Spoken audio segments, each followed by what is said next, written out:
you mentioned to me that you were somewhere between $7 and $8 million of revenue, $2 million of EBITDA, meaning net profit, and you had an 8-figure plus exit. That's correct. The reason that I had so much value to them and they pushed it so hard was because I was mostly commercial. We were 80% commercial of the $7.5 million that we were doing, and that was the average of the last 3 years. Over $5 million a year was commercial water damage. Wow. How did you end up being in restoration? I built a company to $110 million and sold it off. You sacrifice a lot from the family when you're built in a company that size, and that's actually when I realized I hated being a businessman because I couldn't be a father. So I just got to take a deep breath because money was no longer an issue. And I had a friend, he told me that they were trying to pass this law where every house had to be inspected for mold. And he said, if that goes through, because I was kind of telling me I need to find my next thing, and he goes, mold's going to be gold. Wow. And I was like, that just stuck with me. So I started a restoration company, and I realized pretty quick that mold wasn't gold, water was gold.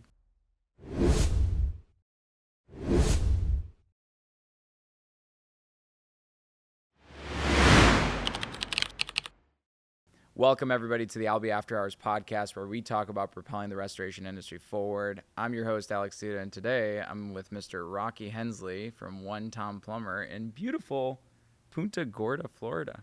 It is amazing here, man. I do not want to go back to Cincinnati, I can tell you that. Yeah, at least not this time of year, right? Yeah. April is pretty rainy and cold up there. Yeah, when we got on the plane, it was 45 degrees on Tuesday. Wow. I got here and jumped off, and it was 82. I'm like, beautiful. I'm not going back. Awesome. So, Rocky, I know we might be tripping NDAs here, but you mentioned to me that you were somewhere between $7 and $8 million of revenue, $2 million of EBITDA, meaning net profit, and you had an 8-figure plus exit. That's correct. Yep. How? The only thing that I'm allowed to tell you as far as the sale is because it's PE company and they're so private. Yep. Hence the word private equity. Of course. Was that, like you said, I got a 7 times EBITDA, which is fairly unheard of in our space, and it was for 8 figures. That's all they let me tell. Okay? So what was the secret, the mechanics? What was the secret recipe to success? It's a great question, and the reason that I had so much value to them and they pushed it so hard, because I was never on the market. I didn't use a broker. They literally came to me. Okay. Was because I was mostly commercial. We were 80% commercial of the $7.5 million that we were doing, and that was the average of the last 3 years. Over $5 million a year was commercial water damage. Wow. Okay. Yeah, and as you know, commercial, it's the hardest space to get into. Yep. And you know, the TPA world and the rebuild and the remodels that's the easiest place. Yep. And they're heavy into that. So they figured they could come in and buy me and take our commercial based business and then add those pieces to it, because we didn't really do any of that stuff. Got it. So 0% TPA work, 80% of the business was commercial, mostly MIT. We'll get into the MIT and rebuild split because I've heard some interesting stories there. Gotcha. Yep. But, okay, so the biggest objection that a restorer like myself would have is, well, commercial is just there for the big guys that have the national accounts. How are you able to get around that? Like, do you have any insight there? I do. It's a great question. One of the things that I learned, fortunately, Roto-Rooter is based in Cincinnati. And you're like, Roto-Rooter, how does that play into it? They used to be a huge customer of mine. Okay. Back when we were all driven from plumber business, and because I liked the water damage piece. Where do you get water damage? Plumbers. And being Roto-Rooter based in our back door, they were $1 million plus piece of our business. But what I always loved was that they sent us a lot of commercial work. And I went back to that, and then when they start getting into the restoration business, I had to figure a way to compete with them. So I created the Plumber. The name is the phone number. Oh, okay. Yeah, and then we used that as our hook. Was emergency plumbing, because nobody does true emergencies. Got it. Basically, we took our water damage model and built a plumbing company around how we were doing emergency service water damage. So would you then go into the commercial property managers and offer them and land with the plumbing work? That was our hook. It's a good observation. So we would go in and we would be dual branded like I am today. And we would just talk about emergency plumbing, because every property manager needs an emergency plumber. You know, how many times have you gone to do a water damage at a commercial property and they're like, well, you can't start until the plumber gets here. Exactly. So we were like, aha, that was kind of our aha moment. And so we built a plumbing company that is service and emergency based. And that's what our hook was when we'd go in. And then once we had that customer sending us business on the plumbing side, then our salespeople would immediately shift over to the restoration Cross-sell, piece, basically. cross-sell. So I would say about 25% of it, because people are like, oh, your plumbing company must have fed you. 100% they fed us, but probably 20% of it was direct to our restoration company from the plumbing company. Got it. But 80% was built on the relationships that we made because we walked in there with the plumbing company.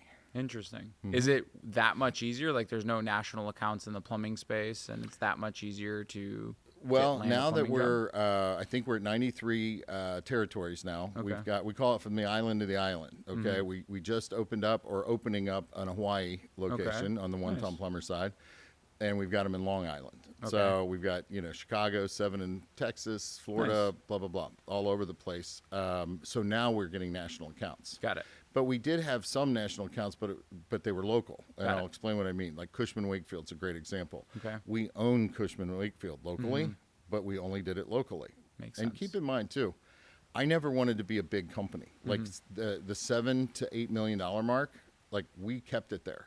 Like I was not a growth company, and that was another thing that people are surprised why I got a 7 multiple was because they try and buy you on the way up. Well, we were averaging between 7 and 8, over the course of 3 years. So we were not a growth company. Makes sense. And that's all I wanted because I never wanted more than 40 employees I see. because I felt like you lost the culture. I mean, I'd grown and sold a $110 million business. And that's when I realized I hated being a businessman. Makes sense. I love being an entrepreneur. I love building things. I love From 0 to the 1. camaraderie with my team and getting to know them, knowing their kid plays softball. And when you get so big, you make more money, no question, but you sacrifice those relationships. And it was always more important to me. And when I had that company and I sold it for a lot of money, more money than I ever dreamed of, I didn't have that pressure anymore to build a company solely to feed the family. So I was able to build it on what I wanted, not what I needed. Awesome. Yeah. So let's dive in towards the end of this podcast. I want to dive in a little bit more on commercial work, how it relates to plumbing and some tactics there. But before we go there, I'd love to hear more about the businesses you built before and specifically how you ended up in restoration, because I feel like everybody ends up in restoration in a very interesting manner. So Yeah. I mean, I don't want to spend a ton of time on No, past I history, can but go think into some it. context I can go is into it really important. quick, actually. Right. Yeah. Yeah. So how'd you, get into business, I guess? What were the different businesses that you built, and then how did you end up being in restoration? Well, my first business was a paper recycling company. How I got into business was we had a friend that was like an assistant manager at Walmart, and he was talking about how he couldn't get rid of cardboard, those big bales of cardboard. At that time, which was in the early 90s, China wasn't buying cardboard, and that's where most cardboard went. So we rented a U-Haul, and we loaded it up and took it to an actual cardboard recycling plant, and they bought it based on ton. And on the weekends, we're making like $1,500. Wow. Yeah. So he was a college buddy of mine, and we both dropped out of college and went into it full time. Within 3 years, we were doing $5 million and running 3 crews, and we were going around to printing companies, Walmarts, picking it up, bringing it back to a warehouse, organizing it, and selling it. And it's like, and then you had 2 alpha males, so sooner or later something had to give. We split up. We ended up selling the company, and I got a check, and I was like, holy cow, this is pretty cool. So that just set me on my path to build and sell businesses. Got it. And where does restoration? That's a super cool story. Okay. Where does restoration fall into play? Like That's a paper great company to restoration. It's funny because I've done a solar company. I own 3 of the 1-800-Packouts franchises. We had Cincinnati, Columbus, Louisville. Own apartment complexes. 1-800 Board Up or 859 Board Up. So I've done a lot of different stuff. But my big win was, like I said, I built a company to $110 million and sold it off. Okay. You sacrifice a lot from the family when you're in a company that size, and that's actually when I realized I hated being a businessman because I couldn't be a father, or I sucked at I was a weekend dad. And so I just got to take a deep breath because money was no longer an issue. And I had a friend that was in the state senate, not the big guys, but Okay. in Ohio. Yep. And he told me that they were trying to pass this law where every house had to be inspected for mold. And he said, if that goes through, because I was kind of telling me I need to find my next thing, and he goes, mold's going to be gold. Wow. And I was like, that just stuck with me. So I started a restoration company, and I realized pretty quick that mold wasn't gold, water was gold. So we started going around and soliciting plumbers, just like most people. But we were a water damage driven company, and because that was solely focused on mitigation. Exactly. And I think we met the first time through the More Floods networks, right? That's You were a correct. part of More Floods and kind of adopted that model, and that's why it doesn't surprise me of the plumber model. Yeah, So. and to your listeners out there, I heard Zig Ziglar say one time, if you're not networking, you ain't working. And I'm sitting here now talking to you because we networked. 100%. So network. It's Awesome. it's how you build a business. It's how you build a brand. Yeah.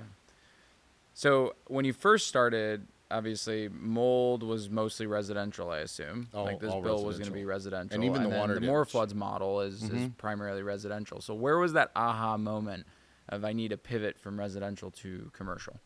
Well, we got into the TPA world. Oh, okay. Yes, we changed when Roto-Rooter, which was one of my biggest customers, decided to get in the restoration business. I found out about TPAs in the 2012, 2013 range. And I was like, oh, you mean, and at that time, too, referral prices that you had to pay plumbers there was just crazy amount of money. And I hear it's even way worse now. And so I'm like, oh, so these insurance companies, all you got to do is a good job, and they're just going to funnel you business. I was like, oh, what a great model that is. Yeah. As everybody knows, once the insurance companies have control, it's not such a great model. 100%. So I wanted to get back into the water damage business, and we created One Tom Plumber to compete literally with Roto-Rooter within our own, area. And started bringing in commercial work. And then so we just solely focused on using it and developing a plan and a script and training and practicing to send our guys in there to, and before we knew it, we were doing $5 million and plus on the commercial water side. And like I said, we were doing $7.5 million average delivered the last 3 years. And we filed taxes on an average of $2 million. Nice. And people are like, you can't, and the reason I say filed taxes is because people are like, that's BS. Yeah. Dude, it's stamped by the government. I brought people in. I show them the financials. I mean, you can absolutely do it. Very efficient. Yeah. Yeah, I know a lot of companies that scale past 10 to 15 million of revenue and can't get to 2 of EBITDA. So. Yeah, and we get people all the time because of the One Tom Plumber. We see their financials. We bolt on to restoration companies. And so I see their financials, and I've had $30 million companies that were bragging because they made $1 million. Yeah. And I'm like... that's $30 million worth of headache for $1 million worth of the bottom line. I'm like, you're a nice big company. And they're usually well ran, but it cracks me up that I'm a third their size and making twice their profit. Interesting. Yeah. So as I'm putting like the puzzle pieces together, I realized that, okay, you mentioned $5 million of MIT, and I could see how MIT could be very high EBITDA business. But then you mentioned $2 million of rebuild. But then I heard this story, and I don't know if it's true or not, that you were very selective with your rebuild specifically. And you were only doing commercial rebuilds, no residential rebuilds. That's and correct. you were hand-picking certain trades from the rebuild jobs that you thought were the most profitable? Yeah, and it's really a simple methodology. And we were only doing about $1 million on the rebuild side. Okay. And we would only do that for select customers. But what we do, I call it my 60% line. I draw a line on a whiteboard, and we put all the different things in the restoration business. And if it falls under gross, and when I say gross profit, I need you to understand, I only look at the materials and the labor because that's what that team member has control over. They don't look, they don't know how much we pay in windshield wipers and insurance and rent and things like that. So that's on me. So if it's over the 60% line, we do it. If it's under the 60% line, it's not something that we did. And so we realized that if you do commercial where there's no emotion and you only do drywall, paint, and trim, that you're at about a 65% clip. Now, we could have built that business more because we were turning away probably half our business. But again, I never wanted to go past the $8 million mark. because that's I always look at it as like once you get to a certain point, whenever you have to hire an HR person, that's something I never want to be part of again. Makes sense. Because I had 175 employees and it was the most miserable time of my life. I never made more money, but I never had less fun. Yeah. So that's everybody should have their own rules they live by. That's my I get to grow to the size where you have to have an HR department. We'll cap it here, and then we just make that company as profitable as we can. Do you think you had to do it once and get to the HR department to learn that lesson? 100%. And I literally sold that business because I was so miserable. You know, you're talking about a guy without a college degree or really classically trained because I've only got some college. And then we were hiring MBAs, you know, and, you know, they were constantly thinking that they could do it better than you, you know, and when you have 175 employees, it's in 3 states and 5 offices, you talk about managing chaos. You know, restoration business is all about chaos and managing chaos. This is a whole new level. And I sold it and it was like, that and my life instantly became better. So that's when I realized, okay, I had my big win. Now I just want to, I love making money, but I'm not a money motivated person. If that, you know, if I was, I would continue to grow it. I just had my wheelhouse. It was my golden goose. And I had, you know, like I said, I had other businesses like Apartment Complex. I had the 3 pack out franchises. I had the 859 board up at the time. And, you know, and I'd sold some other businesses along the way. Interesting. So it wasn't about money at that time, you know. But I love the build. I love the, you know, it's like Legos. You play with Legos because you love to build stuff. You know, it's just a different version of Legos that pays well. Yeah, I love this story because a lot of restoration contractors believe, you know, and obviously, I don't know if we disclose this, but you bought the jet post this exit and you live a very amazing lifestyle. A lot of restoration contractors believe it's so unattainable. Like you have to get to hundreds of millions of dollars of revenue to be able to have a nice exit and do well for yourself. But in reality, if you hyper focus and build a golden goose, like you mentioned, you can get to that a lot quicker. So. A lot quicker. Yeah. And it's all about focus, and I think that's the enemy of the typical entrepreneur, right? The typical entrepreneur wants to do everything at once. Yeah. And if I can give them any advice, it's stay who you are. Like that's the thing. I see so many restoration companies, like the $30 million one, they want to do all things for all people. And like I say, draw a line. And anything above the line, do. Anything below the line, don't do. And if your company goes where your energy goes. So once you identify what profit you want to make and what areas of trade will get you that profitability, go like what was the word used? Diligent. Hyper focus. Hyper focus. Thank you. I'm going to steal that. That's really good. Hyper focused, because honestly, where your energy goes, your company goes. And if you focus on those particular products, you'll be amazed at how quickly you can get there. So knowing our listeners and our viewers, there's going to be 2 objections here. One is obviously the typical entrepreneur is probably a little more people pleasing. They want to make sure that they make everybody happy. And there's only so many relationships you could have. So the second part is they might be afraid of burning bridges by saying no or saying, no, we'll only pick this versus that. What's your biggest advice to them there, and how you're going to overcome that objection? It's a great, and I do hear that regularly. And here's the thing, there's so much business out there. You're going to say no to people. You're going to piss some people off, pardon my language, but you just are, okay? Because they're going to be like, why do you do this? You know, when we first got started, we went and moved picnic tables for a company because we were afraid, my team was afraid that they'd call somebody else to do it and then they would get in the door. Wow. And, you know, that just comes to training, and we call them lessons learned. You know, we have a lot of lessons learned meeting where we learn, but the thing is, just stay who you are. There's plenty of business out there, you know, and there are times when you got this big account that will give you their business if you, and I hate if yous, you know, this is who we are, sell who we are. And if they want to use us, great. If they don't, go get someone else. And we stay hyper vigilant, what's the word? Hyper focused. I need to hyper focused on that.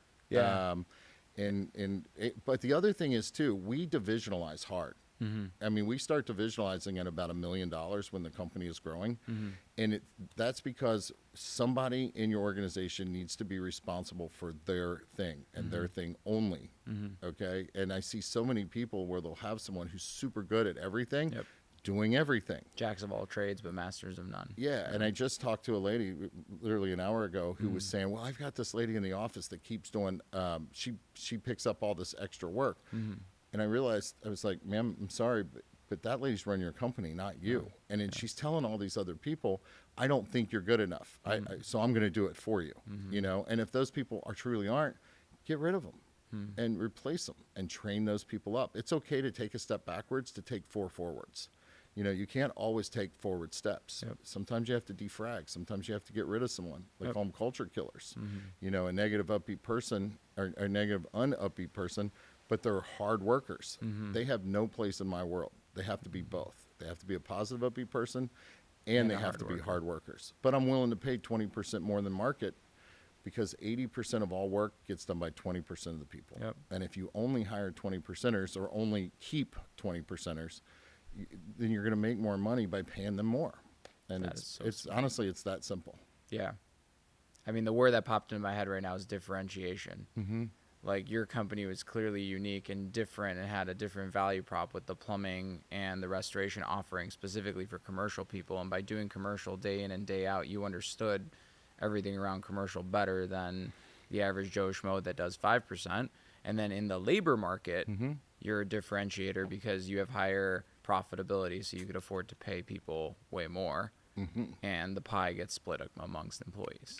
So 100%. by hyper-focusing to kind of land the plane, you're able to create a very unique differentiator, and you might not be able to fit the entire market, but you'll be able to dominate one sliver of your specific market. Absolutely. And I'll give you a great example that people just are dumbfounded by is that helpers, for example. We start at $22 an hour in Cincinnati. And people are like, how can you pay that? And how can you not afford to pay that? Because to whom much is given, much is expected. Okay. So we call it a 2-truck rotation. Okay. When someone comes in for the first day at $22 an hour, we put them in a truck. And then we ask that person, are they a rock star? We call them 20%ers. Okay. Because they're the part that they're the piece of the business that does 80% of the work. Okay. The 20%ers. And if they're not, we put them in one more truck. And if that person doesn't think they're a rock star, they go away. And at $22 an hour minimum, we can hire people all day long. And we hire the right people. And if 2 people say, yeah, this guy's great, we bring them in, and you'd be amazed at how much more work we get done by just paying $3 to $4 an hour more. I mean, people are like, oh, I don't want to pay more than 18% or $18 an hour. Well, then you're going to get average. Okay. But the 20%er is going to do literally twice the work for $3 to $5 more an hour.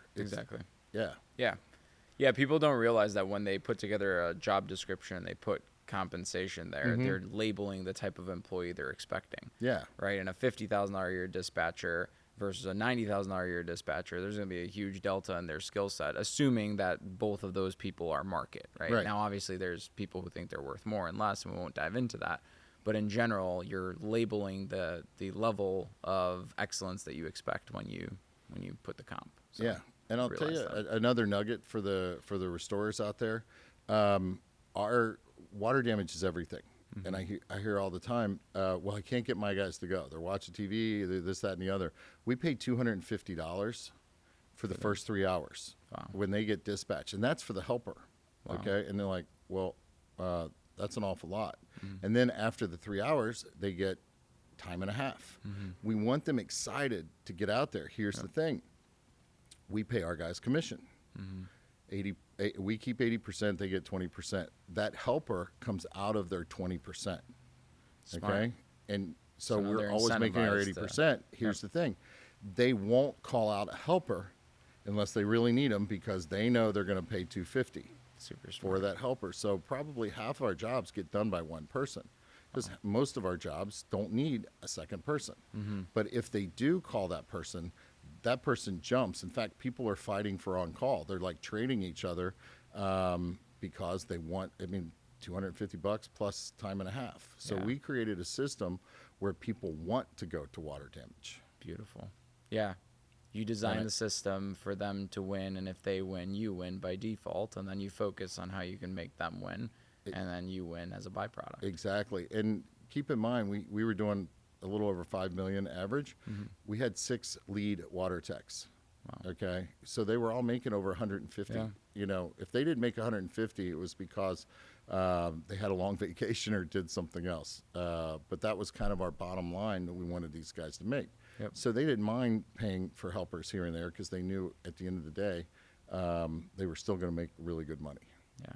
And think about that, like the beauty of being able to uplift that segment of the population, right? Like you're talking about somebody that doesn't have a college degree, didn't go through X amount of schooling and so on and so forth. And you're able to bring, you know, like we didn't have 150, but we have crew chiefs at over six figures. You're able to bring crew chiefs, which is a normal, hardworking job, a great part of society, to a six-figure plus income, which is still double the median household income in the States. Yep, and keep in mind the 6 people, all of them were homegrown.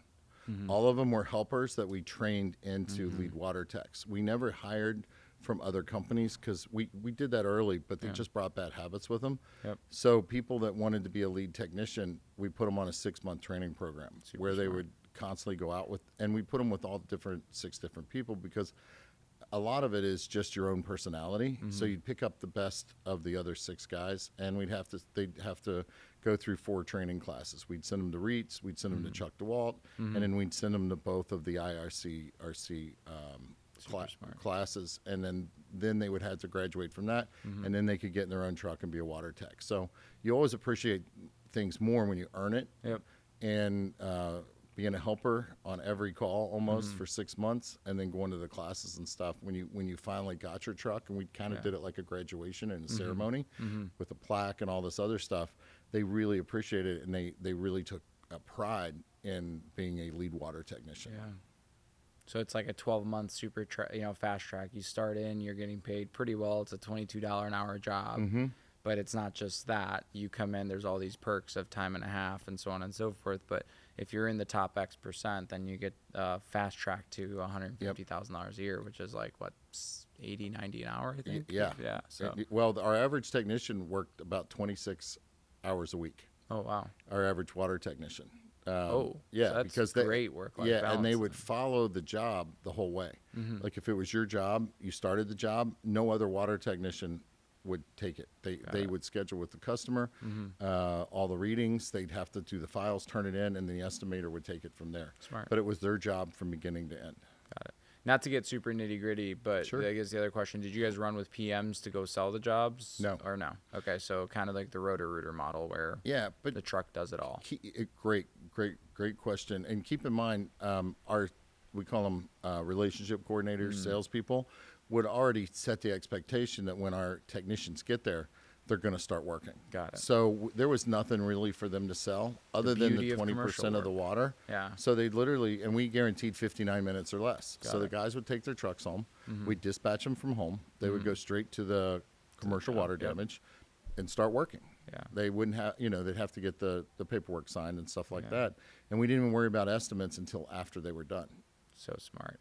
The beauty of commercial work, like I'm here in residential land, right? Like we do, about 15 million a year of residential work. And now I'm like turning around, I'm like, man, that whole role just goes away because you have the MSA signed by the relationship by the BDM, right? With the property management company. And then you just respond to that. You could dispatch your technicians or your crew chiefs directly. Yep. And so smart. Keep in mind too, the relationship coordinators are vastly commission based. I guess that's the proper way to say it, but they get a very small salary. Exactly. And it's all commission, so they kill what they eat. And I've got 2 salespeople that were doing $3 million a year. Wow. Yeah, and that's everything. That's the mold, so on and so forth. Yeah. So we had 3 salespeople bring into the business, building those relationships, and between the plumbing and the water, they were consistently doing over $3 million.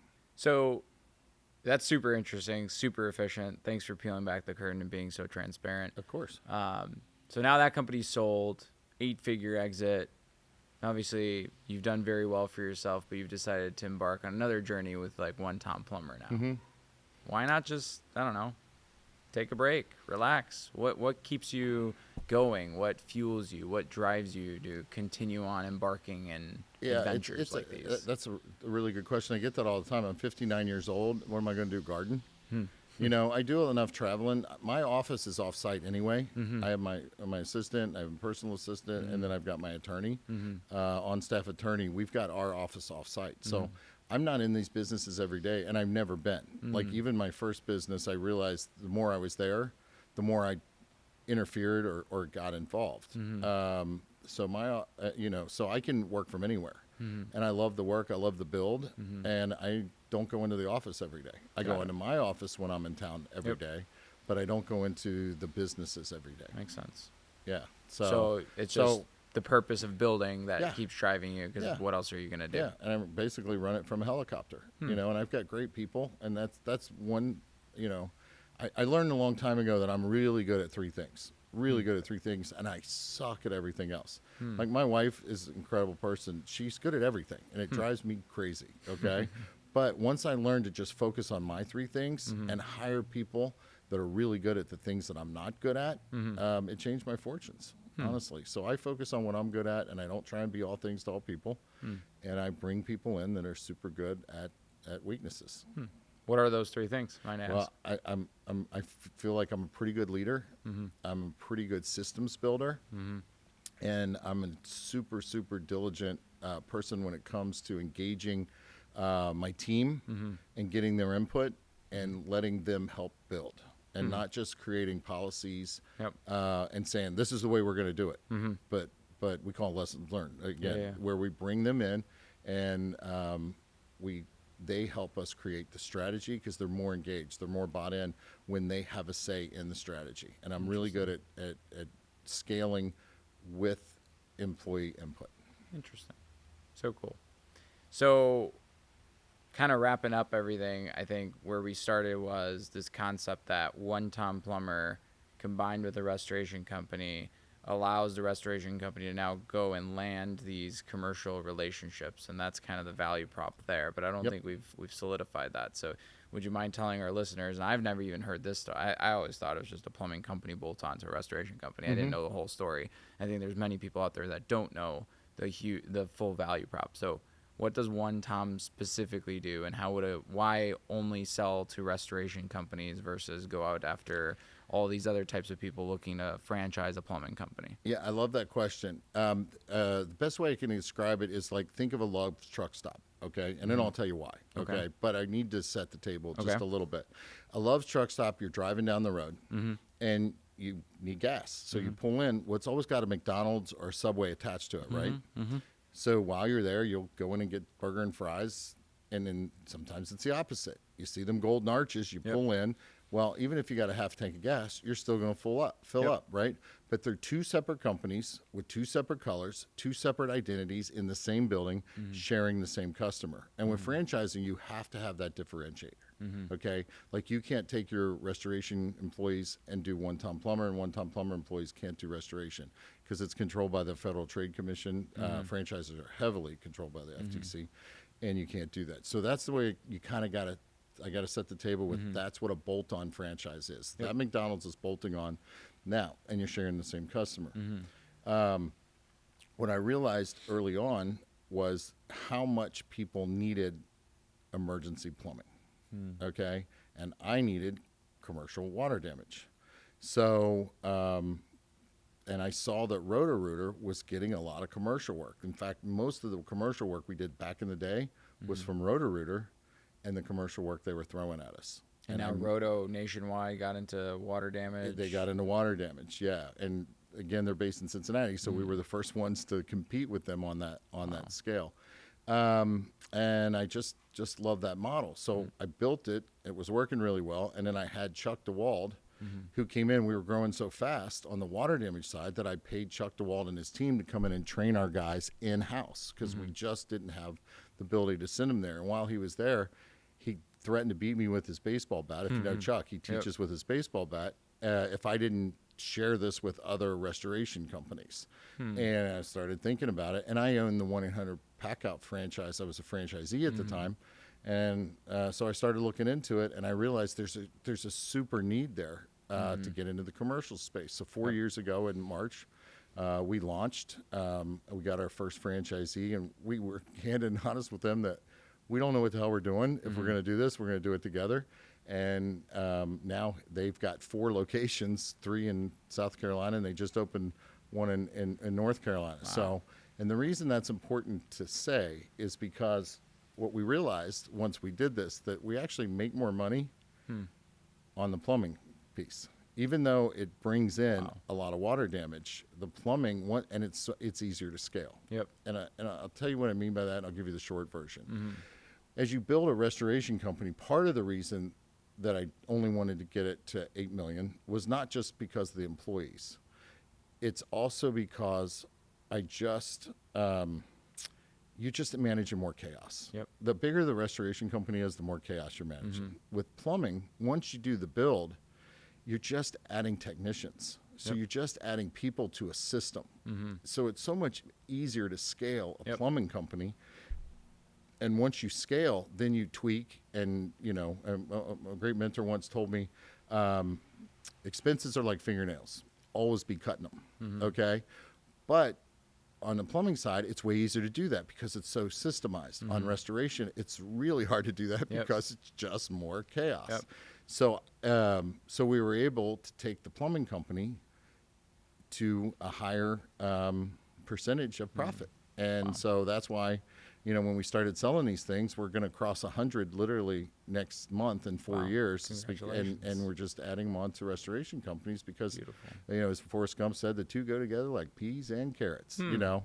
And not only are these restoration companies making money on the restoration side with the water damage that's coming in, spitting out EBITDA on the they're plumbing also side. I mean, and now some of these guys, like the person in South Carolina that bought our first franchise and just opened up her 4th one-timer location, he's talking about generational wealth for the first time in his life. Wow. Yeah, and I take real pride in the fact that I built something that makes someone's life that much better to where they literally start talking about generational wealth. That's awesome. Yeah. And now last question, full circle. I know you mentioned paper company. You were the weekend dad. Yeah. And you kind of felt bad about that and went back and fixed all of that.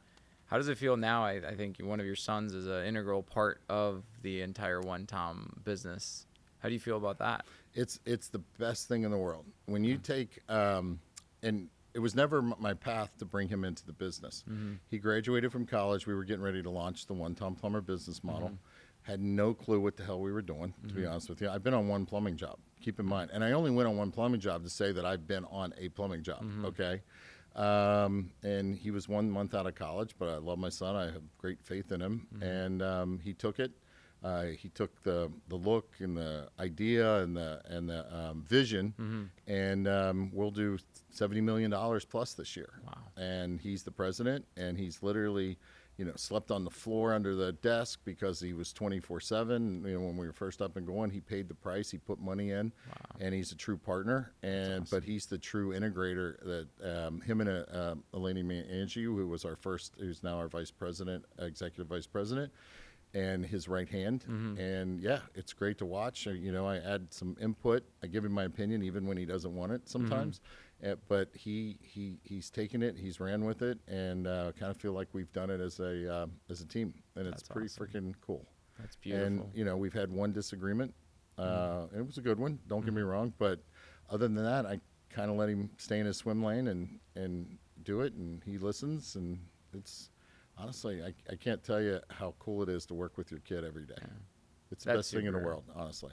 That's super inspirational. I think like everybody thinks that it's about the kind of world that you leave for your kids, but I think it's about the kind of kids that you leave for the world. Oh, And wow, I like that. Yeah, and I think... Say that one more time. I think that's important for people to hear. It's not about... Everybody thinks that it's about the type of world that you leave for your kids, right? We work so hard to get the wealth and build the generational wealth, but 3 generations down the road, it's all going to be gone. It's all going to be gone. It's about the kind of kids that you leave to the world. Oh my, I because love those that. will pass on. Dude, yeah. And actually, like, that's very inspirational. I mean, I'm just entering into fatherhood, and you know, that's kind of my mantra. I think it's very important. I think the fact that you and Cameron are building what you're building together, that's beautiful. And yeah, congrats on that. Because it is truly the best thing, the coolest thing I've ever done, is build this with him. Well, on that note, is there anything that I should have asked that I haven't asked? No, I think that there's always things that we could cover and we could stuff. do I another thought that was episode, really but, good. I think that was a good wrap up. So, Rocky, if any of our listeners here want to find out more about you and maybe one Tom, where can they find you? Thank you for asking that question, by the way.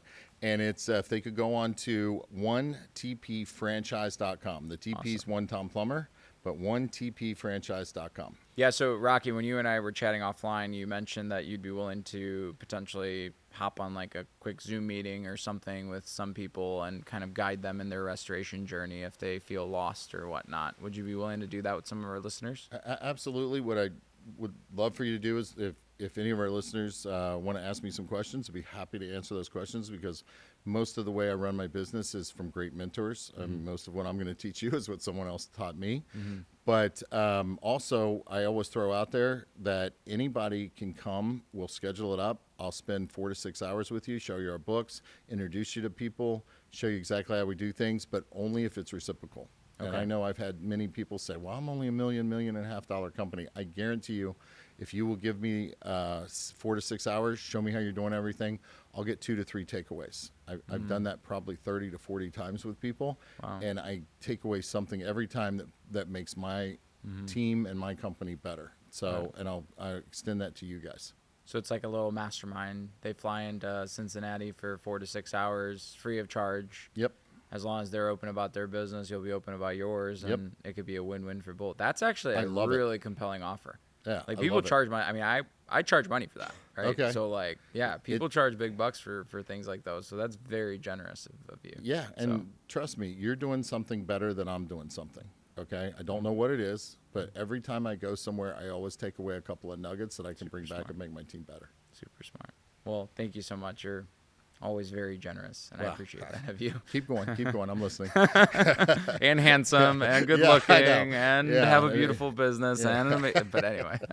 Awesome, thank you. That's way well, thanks so much for joining us here in beautiful Punta Gorda, and this view. Couldn't have asked for a better one, eh? It's amazing here, and thank you for including me on your podcast. And just to throw it out there too, the reason I'm sitting here is because your company is amazing. And anyone out there, how can they reach you guys? Well, they're on our channel right now listening to this, so at albihq or albihq.com. Well, you guys do an amazing job as well. Thank you. Thank you. Really appreciate it.